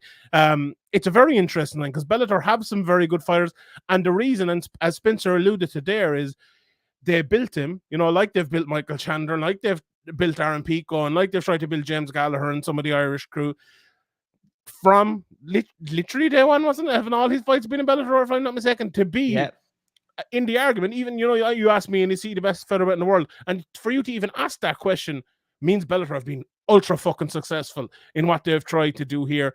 And if he's not the best featherweight in the world, he's top 2 or 3. I would love to see him fight Max Holloway. I would love to see him fight Volkanovski. I would love to see him fight Arnold Allen. I think he beats lads like Cater easily. I think he beats the Korean Zombie. I think he beats Brian Ortega, destroys Brian Ortega. And I would love to see him fight some of the best in the world. And you know what? He's fighting one of the best in the world this weekend as well, because Pitbull is a very good fighter as well. Just because they have different color gloves on, and just because it's in a roundy cage and not an octagonal cage, doesn't mean it's not a great fight, and it will be. And if Danny Brenner doesn't give me a thumbs up after that one, he can go fuck off. Jeez. I have to agree there. I mean, look at AJ McKee right now is what, on a 3-fight deal. This is the first of his 3-fight deal. He'll fight this fight. I'd imagine he'll move up to lightweight. He might challenge for the title, defend the title, and then do they have the Champions Clause in Bellator as well? Yeah, he was talking about that recently. He's on the Champions Clause right now. Yeah. Okay. And the Champions Clause is the 3-fight deal. Is that? I think you spoke about it this week that he has 3 fights left on his deal. But then if he goes up and he wins the lightweight title, that might spark another championship clause again. So it'll be interesting to see what happens. But I mean, it shouldn't be happening. But all those questions are going to be surrounding AJ McKee. Is he the best in the world? And whether it's for anyone listening from Bellator, don't fall out with me either, because the only way that those questions are going to be fucking answered, unfortunately, and the lay of the land, is if he moves on over and fights some of the featherweight fighters in the UFC. I remember talking to Fabian Edwards' manager once, and he was telling me how he's the best middleweight in the world. and this was when he was undefeated and all. And I was like, sure, Jesus, what's he going to do? So he's hardly going to be able to prove that in Bellator. And he goes, maybe Adesanya will come over and fight him when he gets bigger than him in Bellator. I'm like, okay, fair enough. It's never going to happen, and people keep bringing that conversation up. I mean, it plays no benefit at all to the UFC because you're giving the Bellator fighter the platform, and there's too much to risk. Because we are the way we're talking here, it's not going to be a given that every UFC champion would beat every Bellator champion. It's just simply not going to happen. They're very even in the skill set, but you're talking about UFC who are up at the pinnacle and have this marketing power, and they're going to give some of that power to Bellator if they do that cross promotion. So that's why, in my opinion, it's never going to happen. So if I could just jump in. If I'm a Bellator, right, and let's say AJ McKee fights out his 3 fights, doesn't go up, doesn't enact another clause, just goes, fights his fights, goes to the UFC, and absolutely obliterates everyone. Isn't that kind of great for Bellator? Because AJ McKee's gone in there, your homegrown prospect, exactly what Sean's just said, 18-0 in Bellator, goes in and fucking murders everyone in the UFC. Like, if that's not amazing promotion for Bellator, I don't know what is. But also, he's fighting for the UFC. Yeah, I hear you. He's fighting for the UFC. The UFC gets a win-win, but you're not gonna deter the monopoly of the UFC easily, right? One fight is not going to do it. We've talked about this ad nauseum before. But if you're Bellator and you're looking to claw back the conversation of, the UFC has the best fighters, this, that, and the next thing. Well, how about a homegrown talent comes in and just fucking murks all your guys? Chat to me now. They didn't shout from the rooftops when Eddie Alvarez did it. So, I mean, yeah, but sure. The problem with that is, like, as we said, AJ McKee is in Bellator, and then who do they have in Bellator that's as good as AJ McKee? Like, I mean, they're going to put their stock into Aaron Pico as the next guy, right? But I hear what you're saying. It could be, yeah. And equally, if you do it once, it's not to say you can't do it again. Yeah, we will talk about Pico, but first we'll talk about the co-main event, which is the finals of the light heavyweight Grand Prix between Farim Nemkoff and Corey Beeston. 5 point. What is it? Oh God, I can't believe I forgot. 25-8. 25-8. 25 hours a day, 8 days a week. 100%. I think that's a fantastic nickname. In my opinion, Corey Anderson has been the story of this featherweight Grand Prix. I think he's somewhat coming under the radar. A really good fighter that has impressed in each of the rounds he's fought in so far. And he's coming in here truly to prove himself as one of the best light heavyweights in the world. If he can come in and take out somebody like Farim Nemkoff, who me and you, Sean, have spoke very highly of as well, has since shown a couple of chinks in his armor. Maybe I still think that he's a phenomenal fighter, but I think that this is as good as a light heavyweight fight that you're going to see on the planet right now. And Spencer, I'll go to you first. Are you excited to see how this goes down? I am, and I desperately want Corey Anderson to win because I want Corey Anderson to talk all of his shit. I want Corey Anderson to stand in that cage with the title over his shoulder and a big check in his hand and just talk all of his shit. Because he was somebody when he was coming through in the UFC and he got to where he got to in the UFC, even before that Johnny Walker fight, where people were just done with him and wanted no part of him. And, he's not great and he's whatever. And he was just developing.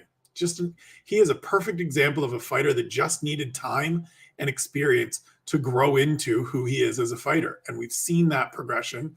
Unfortunately, for a lot of people, it has had to come in Bellator where they're not necessarily paying attention or giving him the credit that he's due. And so I want to see him go out there after beating Ryan Bader last time out and beat Vadim Nemkov and just stand there and talk his shit. Because he might be, as Shawnee said earlier, this might make him the best light heavyweight in the world. He's already beat Jan Blachowicz once. I was there. I saw it. Dominated him. Yes, he lost the rematch, so we would need a trilogy fight to figure this out all officially. But it puts him in that conversation. And as we said with AJ McKee, it's not often that Bellator gets to be a part of those conversations where you're not just trying to be nice and polite to Bellator and including them. He might be the best light heavyweight on the planet if he goes out and wins this fight in convincing fashion. I hope it happens for him because I want to see him just talk all of his shit. And no better man to do it. He'll be screaming there's levels to this, like until the cows come home. If he gets that million check and gets the belt as well. Harry, Farim Nemkoff against Anglicus, we've seen quite a bit of his grappling in that fight. I don't think he's going to have the same luxury here coming in against Corey Anderson, and I can kind of see this fight playing out a lot on the feet, and it could go any way if that happens. I agree. I think this is a really, really interesting fight, actually, because both of them have not equal, but both of them have skills in similar areas, right? Both are good grapplers, both have power on the feet, and both can strike. I think maybe you disagree, but I think Corey Anderson is a better athlete. I think he's quicker, and I think his experience outside of Bellator with guys like Jan Blachowicz is going to aid him in rounding out his game. I'd be surprised if neither shoot for a takedown at any point. I would certainly expect Corey Anderson to try and initiate some wrestling. I think he's somebody that has a lot of confidence in his own skills, and like Spencer said, he's rounded his game out. He's matured in this game, and he's now at a level where we're seeing almost close, if not close to his full arsenal, his full repertoire of skills. But make no joke about it. Like, Vadim Nemkoff is a serious fighter, a serious fighter. Great submission threats, big power in his hands. It's a great fight. I apologize. I've just caught you drinking. I'm really sorry. Harry, sold them down the river there. Thanks, man. Sean, is this a contest for the best light heavyweight on the planet right now, in your opinion?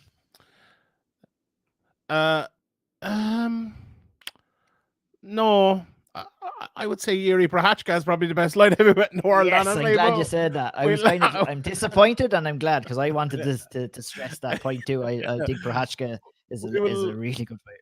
He is. So we'll see pretty soon. You know, Jan Blachowicz, as Spencer said, is a very good fighter as well. And Glover Teixeira, don't take it away from Glover. We must not forget old Jonathan Bones Jones as well. But this is a really great fight between Corey Anderson and Vadim Nemkoff. And I told the lie earlier on. I said I only saw one clip from the Bellator press conference. I saw another clip as well with Corey Anderson. It was very interesting.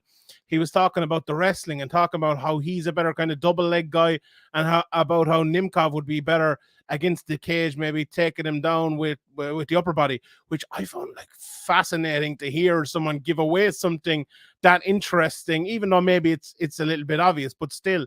I agree with what Harry said as well. I think Anderson is a better athlete, but they're both very good athletes, but in a different sort of way. I think he's faster. And that speed, that quickness in the striking might be the difference here, because I think both of them hit hard. I think Nemkoff is a little bit of a better fundamental, like straight 1 and 2 down the middle striker, and he can do it all. Like, he can throw in wrestling, he can throw in a few leg kicks, he can do it all, and he hits like he's a very thudding sort of fighter. If he hits you with 3 or 4 leg kicks, or hits you with 3 or 4 shots to the body, or 3 or 4 punches to the head, you're hurt. But Anderson, I think he lands a lot of shots. I think he lands a lot of power when he does land those shots, and he lands them so quickly that you could be in a place where you don't want to be very, very rapidly against the guy you don't want to be there against. And that's why I'm kind of looking forward to this fight, because it will come down, I think, to if Nemkoff can deal with that speed. As you know, Harry's talking about maybe getting a few takedowns. If he can stop that takedown, if he can get a couple of takedowns of himself. Like, this is not a fight where it's maybe obvious to how someone goes out there and wins the fight. I think this is a fight where whoever wins it will have to be a little bit better in every single area, because both guys are very, very good in every single area. Indeed, it is a fantastic fight. And we'll finish off. We won't go through the whole Bellator card, but I definitely would like to talk about the next fight on the card, and that's Aaron Pico, who was supposed to be coming in here and fighting Jeremy Kennedy, I think. Yeah, and that would have been a fantastic fight. He's in there against Adley Edwards now, and not really as big a test as what Jeremy Kennedy would have been for Pico. And I think when it comes to Pico's career, the story of his career was he was highly touted, and he deserved to be highly touted for the skills that he brought into the game. The start of his career didn't go to plan. He probably bit off too much that he was able to chew, I feel, in his early career. Whether that's down to him, whether that's down to his management, was another kind of a story. Went and found Craig Jackson's gym, kind of refined himself a little bit as a fighter. And I feel that Aaron Pico is in a transition period now where he's trying to balance between the wild, aggressive fighter he was at the very early stages of his career into the kind of controlled, calm, dangerous guy who has a good game plan and utilizes his skills correctly to what we've seen in the last few fights. We've seen glimmers of it in his last 1 or 2 fights, and I'm excited to see what he brings to the table here. One of the best prospects in MMA right now. Don't let the start of his career put you off Aaron Pico. I'm really high on him. I think he's a fantastic fighter, and I'm really excited to see it. I'm so disappointed that Kennedy couldn't take this fight, because I felt that was a really good test for Aaron Pico. I do feel that he's going to come in here and probably win this fight relatively easy. I'd love to hear your thoughts, Spencer, just as a whole on Aaron Pico and how you feel he fits into the MMA landscape. Yeah, it's crazy. I think we don't talk about Aaron Pico as a prospect enough, because he's been around for a while and because he's somebody that we've been talking about since he was 16 years old and winning cadet world championships in wrestling and things like that. But he is still only 25. He'll be 26 in September. So it's not like he's old by, you know what I mean? He's a 25-year-old kid still getting things figured out, and absolutely got thrown to the wolves and rushed far too quickly. Even if you throw out the Zach Freeman fight in his debut, 5, 6, 7, maybe 7, 8 fights in, he's fighting Henry Corrales. He's fighting Adam Boritz. 2 guys that are just absolute monsters in this division and are contenders and have fought for the title in Henry Corrales' case. It's been great that he's connected with Six Gun Gibson down in Albuquerque. I think they work very well together. I think they are, as you said, figuring out how to put all the pieces together to make Aaron Pico the best fighter he can be. And he's still not there because he's still 25 and he's still just a kid that's putting it together. I too was looking forward to the Jeremy Kennedy fight because it's that return to fighting somebody of a quality and a level that we understand. Obviously, Jeremy being a guy from out here, I'm super familiar with him. Really would have liked to see that fight. And so I do think he gets this win on the weekend or Friday. I think the fight is tomorrow against Adley Edwards. But like, make no mistake about it. And Aaron said it himself. This guy said yes in a heartbeat. This guy said yes right away. So it's not like he's coming in here thinking, oh, well, I'll just show up and maybe he is thinking I'll just show up and get a paycheck and do him a solid because it's always good to do him a solid. But he's going to go out there and try to win this fight. He's 9-1 as well. And he knows that this is a big opportunity for him. So this is going to be more of a fight than I think people understand, because we still we hold out this idea of Aaron Pico. And I don't know if Aaron Pico can ever live up to that idea we have of him. And that's not because I don't think he's talented. I think it's because we were jackasses that had way too big of expectations about this guy out of the gate when he was 20, 21, 22 coming into the sport. I still think he can be very good. This weekend tells me a lot about where he's at and what he can get to in the next couple of years, though. Indeed. I mean, Sean, we're talking about short notice fights here. Both of these guys have short notice fights. Pico has been dealing with a camp looking at Jeremy Kennedy. He's going to have to deal with some different kind of looks and stuff like that coming into this fight. But like, overall, what's your assessment on the fight and Pico himself? I think first of all, the fight, I think it's an interesting fight. I watched a few Adley Edwards fights, and they said in the commentary that he was a Division II All-American wrestler, which, to be that, you have to be a pretty good wrestler. So, and judging by the fights, he is good. He's also a pretty good striker. He's a striker who knows he's a wrestler, if you get me. Like, he just throws these big high kicks. The fights I did watch him doing, he was fighting a lot in the ring, which is a part of this too. Like, how much experience, I'm sure he does in training and everything like that, but it's very different fighting in a ring to fighting in a cage, and that might be an issue for him as well, especially when he goes to up this level. But I actually didn't see the fight. He was fighting last week in that promotion where John Dodson was fighting on the X MMA or whatever it was called, and he won that fight in the first round, I believe. So will that be a good thing or a bad thing? I kind of think it'd be a good thing, because at least he's a full camp behind him, and if he got noticed pretty quickly after that, maybe he would have been able to kind of salvage that, and he probably would. But if it was a fight that just happened out of it was 6 weeks to prepare, 8 weeks, I'd be kind of excited for it, honestly, because I think Edwards is a very good prospect too. So on that point, that's the answer to that point. On Pico himself, the way you started, Ian, talking about Pico's kind of adjustments from being too exciting maybe early in his career to becoming maybe a little bit more refined and now adding a bit onto it. I actually asked him about that, and I think the two of us spoke about it, Ian. That is, and he kind of poo-pooed what I said. And that was before the fight. And in the fight, he went out and did exactly what I fucking said, and he was gone out kind of throwing hands more than he had before. And that's a thing you need in MMA. MMA is not a sport where you can go out and be all prancy and dancy and walking around and land all your shots and take none. You know, okay, it is the sport of hit and don't get hit, and it should be, and that should be your objective. But try doing that for a whole fucking career, and we look how well that lasted for Chimaev last week. You know, it's not a thing you can do. And to put your, I'm not saying go out there and get fucking hit on purpose, but you also need to rise to that next level. Who said it? Ian Gary, I think, said it. I don't know if it was with me or if it was an interview somewhere else, but he was kind of saying, like, sometimes you do have to take one to give three, if you get me. And I feel like if you're a fighter like Pico, sometimes, if you have in the back of your mind that I can't give that one, that will actually make you fucking take more and make you worse of a fighter and make you think about it. Like we see in all sports. I'm sure Harry can talk about in jiu-jitsu and whatever sport you do or whatever part of life, even work or things. You're always worse when you're thinking. You're better when you can do it naturally and everything like that. And I feel like for Pico to get to that point again, he needs to put himself in, not necessarily put himself, but be tested and be in wars and get hit 20 times in a fight and be able to come through and win. And look, he did do that in his last fight. Maybe he'll do it again in this fight. I really like what Bellator have done with Pico. I really like that they... Look, you could not, as Spencer was kind of alluding to there, he was from 16 years of age and everything. You almost couldn't match Pico easy at the start of his career. They tried to give him the Chimaev treatment even earlier than Chimaev to get him to the very top of the world. It didn't work. They stayed back. They've, 5-6 fights now back on this road, and I like it. I think it's very good. And look, if he wins, obviously rise him up the next time as well. But Sixcombe Gibson was mentioned there, a fantastic coach, a fantastic mind, and I'm looking forward to seeing what Pico does now and over the next couple of years as well.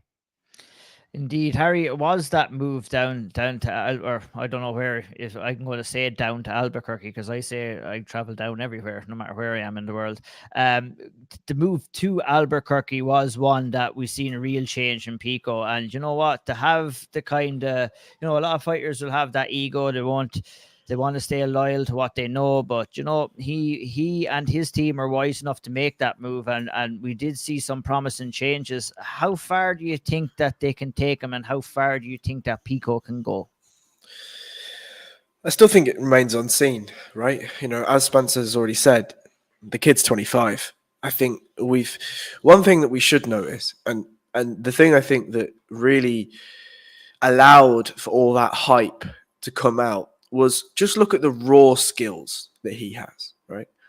Incredible athlete, great wrestling, Golden Gloves winner, right? So in terms of MMA, the only thing really you'd want to add to that is just transitions, right? Just transitions. How do you get from the wrestling to the defensive submission grappling to the hands, right? How do you do that? How do you add some kicks there to sort of aid those positions? So really, as a raw prospect, you've got a gold mine, right? And we've already talked, he's pushed too far and whatever. But the move to Albuquerque, specifically with Sixon Gibson and the Jackson Wink team, they do a great job of melding those things together. And I think that's why it's a great choice, because you do have the unbelievable raw talent. I hate the word talent, the raw skills, right? Unreal raw skills. And all you really need is just almost a father figure to sort of put a shoulder around and be like, this is how we get you to this position. Oh, you're in this position and this is happening. Well, this is what we're going to do. We're going to move to here. We're going to stop you getting guillotined in the first round. We're going to stop you from being in these positions. We're going to stop you from doing this and that and the next thing. Just adding the skills to accentuate the current skills that he has. And I think it's a great place for him to be in. And let's see, ask me that same question in 2 years, and then we'll see. Is it funny too? Is it funny too? Sorry to cross you, but himself and AJ McKee, they've trained together and stuff. And how we talked about AJ McKee earlier on, and he is the MMA fighter that was born an MMA. This is fighter. what I'm saying. This is what I'm saying. This is the point I was exactly going to make as well. It's like that's the comparison, and I think that's the difference between the two, Sean, is that AJ McKee is that guy that has gelled everything together. Pico hasn't found that yet, but by Jesus, if he does find that, He's on the we're way, in for- though. I think he's on the way. he's And on do the you way. see as well, to both of your points, do you see, I mean, me and Sean have talked about this on the Speaker's Corner before, but do you see what happens when somebody comes up from pure MMA? It's just different, right? It is different. DJ came up in an era where he was like, fuck all this noise. I'm going to do just MMA stuff. AJ McKee had no choice. He was born into just MMA. And I think the difference you're going to see is the same thing that we'll see from, amateurs that are coming up now that are just doing MMA. When they hit pro, the level is going to be so different.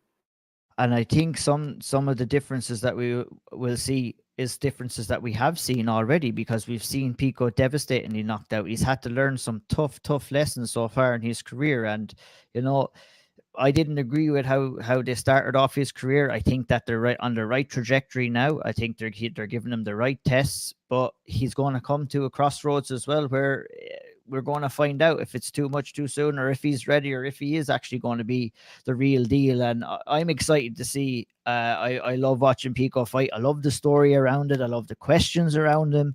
And we're going to get a couple of more answers on Friday night when Bellator goes down. And shout out to Bellator too. Thank you for putting it on Friday night so we can watch Bellator Friday night and we can watch the UFC Saturday night. And going back to the UFC, go and look at Spencer's newsletter, the Keyboard Kimura. If you want reasons to watch any of the fights on Saturday night, he's going to give you a reason for every single damn one of them. Head on over there to the Keyboard Kimura. Check out Harry's segment in Severe MMA every Monday. He writes a severe spotlight on someone who fights. It could be someone from the UFC, could be someone from Bellator this weekend. It's up to the fighters who gets the pleasure of being written about by the great Harry Powell. Sean Sheehan. Yeah, list all of my podcasts there. You'll be there for a week. Yeah, we'll have to go on for another half an hour. Sean, Ian Graham are going to be breaking down all the action on Sunday. On the Severe MMA podcast. You can look forward to that on all platforms.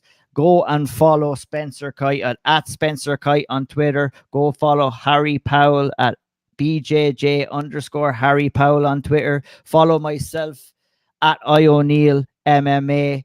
Do not bother to follow Sean Sheehan. He's good. And definitely head all over to eatallreal.com and enter the code word Severe MMA and get yourself some delicious protein bars, the best in the market. Get yourself some. Until next Thursday, ladies and gentlemen, we will see you again. Ciao.